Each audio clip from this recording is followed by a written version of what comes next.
2022 looks to be a much stronger year overall for game releases, so today, like every year, we're breaking it down in two parts. Here are 10 or so games releasing in the first half of 2022 that we're really looking forward to.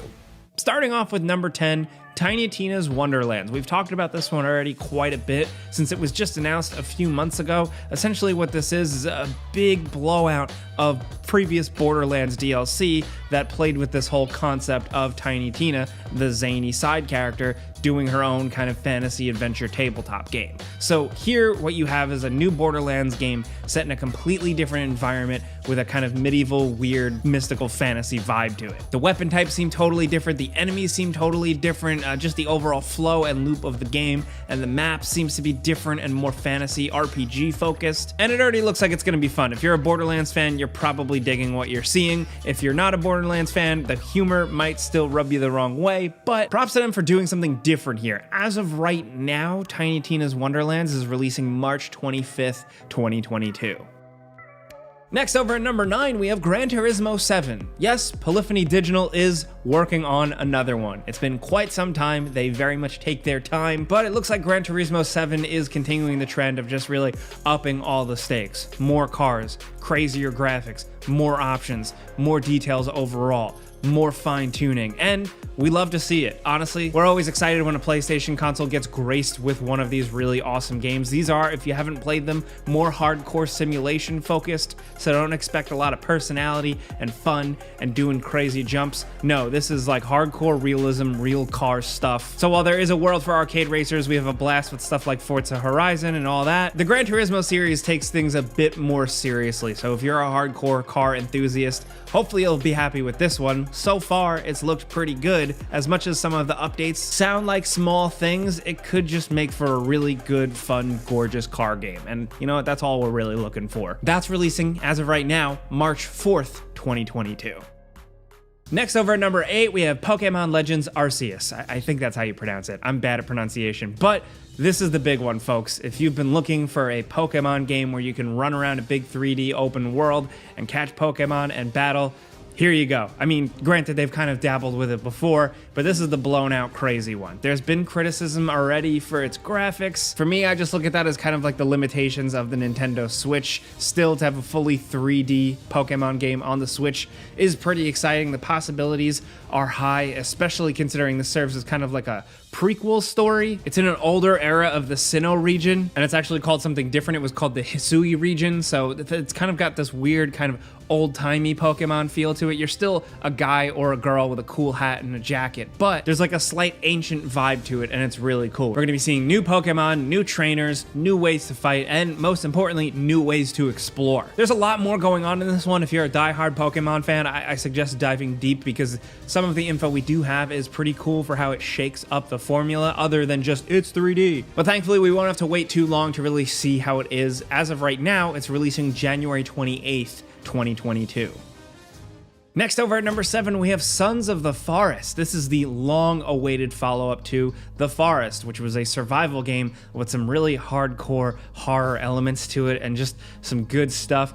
Sons of the Forest, interestingly enough, is hotly anticipated by Forest fans, but we don't know too much about it. It does look to be like a kind of new spin on what the original set up. You're once again stranded, you're using items, you're building shelter, and you're defending yourself from really creepy forest creatures. I actually like that they haven't shown off this game too much. I prefer the kind of less is more style, especially for a game where you might already be like, yeah, I'll check that out regardless. Because they've been so dark for so long and so quiet, I'm hoping that they took the money from the original game and really went hard here and are gonna give us something absolutely amazing. You know, that's of course just me armchair speculating, but there's some cool potential. And we'll find out if that release date holds because right now it's set for May 20th, 2022. Now next over at number 6, we have Sifu. This is my personal most anticipated pick just because of how cool it looks. I love games like this, especially from developer Slow Clap. These are the people behind Absolver, which was a pretty intense game with a hand-to-hand fighting system and a lot of challenge. This seemingly takes that gameplay framework, that combat system, and applies it to a different real style of game. There seems to be this mechanic where every time you die, you come back older, but just what they have going on here with the fight scenes, the way you can grapple and counter and fight enemies and use objects in the environment or use the environment itself to win seems so satisfying. If you played Absolver, you know that combat system absolutely hits. Even if the rest of the game was just kind of like, that combat system is top tier. So for them to use that again and hopefully expand on it makes me just absolutely bet on this game. Next, over at number 5, we have Forspoken, which is the Square Enix action-adventure RPG that obviously looks like a really gorgeous tech demo, but is starting to reveal itself as a full game. At the time of making this video, a bunch of new gameplay videos have dropped, and it seems interesting. It's still a bit too early to tell, but the concept of you just kind of being a regular girl thrust into this weird fantasy world and using these cool powers, it's kind of almost like Infamous, but like you're a mage casting magic, seems pretty cool. Not to mention the fact that like just the visual style, the dialogue, the music, the art direction, all of that seems to be top tier, big budget AAA stuff. We're just hoping that the actual meat of the game, the gameplay, the exploration, and that story can really live up to what on the surface looks pretty cool. Forspoken is releasing on PC and PS5 as of right now. The news reports that it is a 2-year PlayStation exclusive, and we'll be playing that May 24th, 2022. Next, over at number 4, we have Stalker 2: Heart of Chernobyl. Now, the Stalker series is an absolutely legendary PC series. It's what a lot of PC gamers think of immediately when you think of the early 2000s games, and just how it pioneered open world kind of survival horror resource management stuff in like a fun post-nuclear disaster world, and it seems like they're doing it again, but this time with a crazy budget and sick graphics.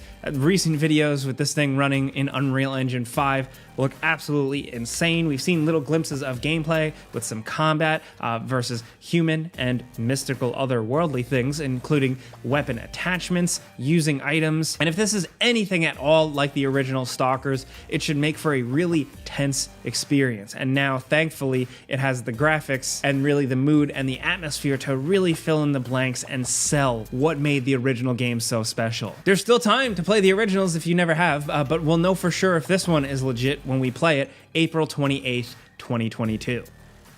Next, over at number 3, of course, you know we were going to mention it, Dying Light 2. After so many delays, it seems like they finally got it locked in. And, you know, the long story short, the reason why we're excited for Dying Light 2 is because we like the original game so much. Not only was it just a good old solid adventure open world game that kind of took the zombie formula and spun it on its head, but it was also supported with a ton of cool post-release content. And it was like the game gift that kept on giving. Now with Dying Light 2, it seems like it's taking that fun core gameplay framework with the parkour and the action and the violence and adding a lot more RPG and story elements to it. You making decisions on how to help out these micro-civilizations that have cropped up after the viral outbreak. It looks like it's very much trying to do ambitious things with your decisions, and who you help and what you do will actually change how these societies or these factions work. Not to mention the parkour moveset has also been upgraded, and there's only melee weapons. There's no emphasis on guns because we're so far past the original outbreak that things are kind of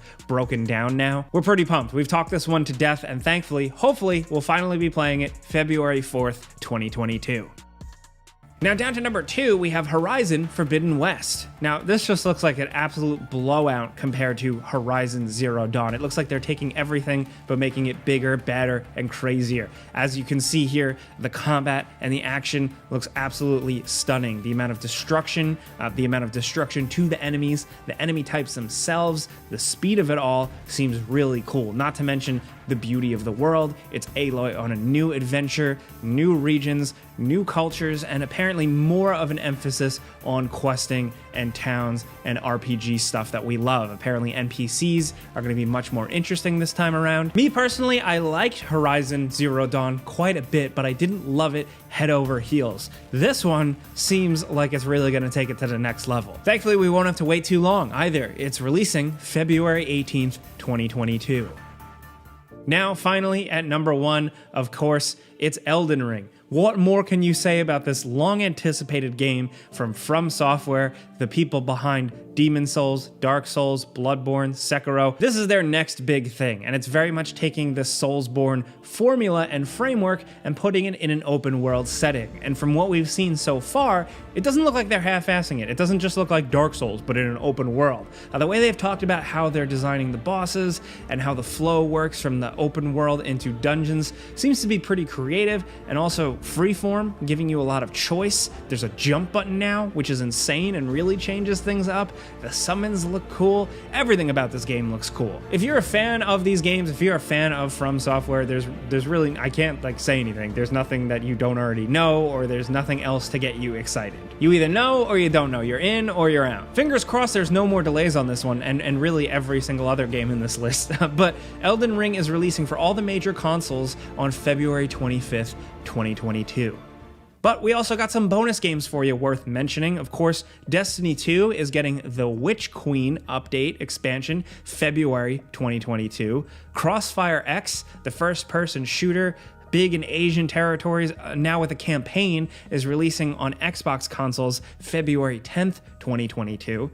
We're also getting The King of Fighters 15 on all major platforms February 17th, 2022. And the weird classic sci-fi game actually got a sequel. Alex 2 is releasing March 1st, 2022. But those are the 2022 games that we're really looking forward to for the first half of the year. Now, when we talk about the next half of the year, the fall season, things are going to get probably even crazier. But for now, this first half is looking pretty good. So we want to hear from you guys in the comments what you're digging the most. If you got your own top 5 most anticipated, be sure to drop it in the comments. We love seeing that stuff. But if this video helped you out, informed you, clicking the like button's all you got to do. It really helps us out a lot, and we would very much appreciate that. But hey, as always, thanks for watching. We'll see you guys next time.